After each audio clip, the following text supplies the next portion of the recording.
Sonu Madnani media प्रभारी भाजपा शिवाजी मंडल। जय झूलेलाल सेवा संगठन मोना भाई, भाजपा नेता हेमंत भोजवानी, भाजपा नेता Pramod Giri, Baba garments, Amma collection, Baba family plaza, DR cattles, hotel Mangalam, hotel Devam, Kaka collection, Kajal opticals, Sadguru handloom, Krishna packaging, Brijwasi sweets, Agra. सत्यता के आधार पर मतदाता सूची बने, इसके लिए चुनाव आयोग ने एक अभियान चलाया है एसआईआर का, विशेष मतदाता पुनरीक्षण अभियान। और उसमें एक सत्यता की सूची बन जाए, उसके लिए जो डबलिंग वोट हैं वो हट जाएं, जो मृतक हैं वो हट जाएं, जो बाहर शिफ्टिंग कर गए वो हट जाएं, जिन बच्चों की शादियां होकर दूसरी जगह चले गए वहां उनके वोट बढ़ जाएं, नया मतदाता शामिल हो जाए, तो एक अच्छी सूची तैयार होकर उससे चुनाव हो आने वाले समय में।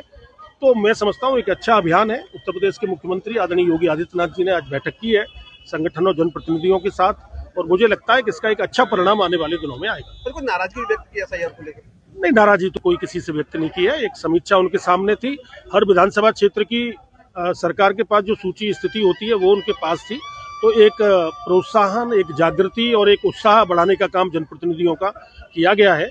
और मैं यही कह सकता हूँ कि आवश्यकता है सत्यता के आधार पर सूची बने और उसमें सब लोग लगे। मैं तो मतदाताओं से भी अपील करूंगा कि वो भी इसमें हिस्सा लें, भाग लें।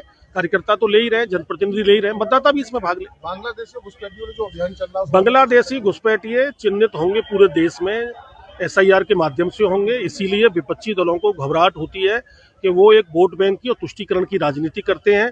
जो भारत का नहीं है वो भारत में वोट कैसे दे सकता है? तो ऐसे लोग अगर चिन्हित होते हैं और बाहर जाते हैं तो भारत के जो हमारा हक भी, हमारे गरीब साथियों का, हमारे भाइयों का, पिछड़ों का, एससी ओबीसी का जो हक खा रहे हैं वो लोग, एसटी का हक खा रहे हैं, तो ऐसे लोगों को तो चिन्हित करके बाहर करना चाहिए। देखिए, एसआरआई का मुद्दा एक आज बड़ा जोर से चल रहा है और उसमें जो अब तक फर्जी वोट थे वो सब हटने ही चाहिए और जो एक्चुअल वोट हैं उनका नाम सबका आना चाहिए।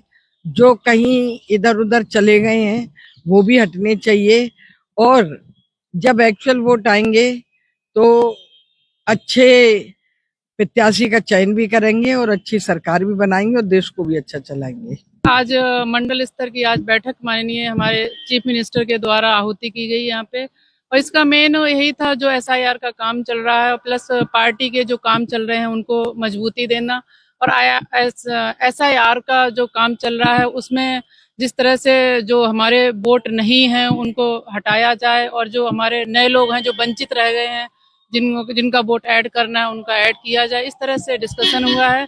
और स्पेशली इस पर कार्य करने के लिए इस लोगों को मोटिवेट किया गया है कि आप लोग ये 16 दिसंबर तक का लास्ट डेट है, तब तक जो एसआईआर फॉर्म जिन्होंने नहीं भरे हैं वो सभी अपने एसआईआर फॉर्म फिल करें, बीएलओज को सबमिट करें टाइम से।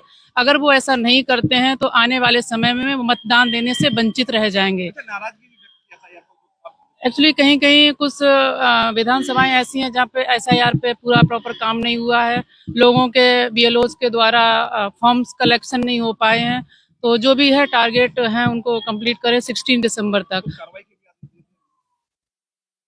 कार्रवाई यही है, 16 दिसंबर तक का टारगेट दिया गया। सबको अपना एसआईआर फॉर्म फिल करके बीएलओज के द्वारा सबको कलेक्शन कराने हैं और 17 दिसंबर से जो नए फॉर्म अपना मतदान बनाना चाह रहे हैं, अपना वोटर आईडी कार्ड बनाना चाह रहे हैं, वो आवेदन 17 दिसंबर से कर सकते हैं। इसके लिए उन्हें फॉर्म 6 लेना होगा और फिल करके देना होगा। इस तरह से जो भी निर्देशन है वो दिए गए हैं।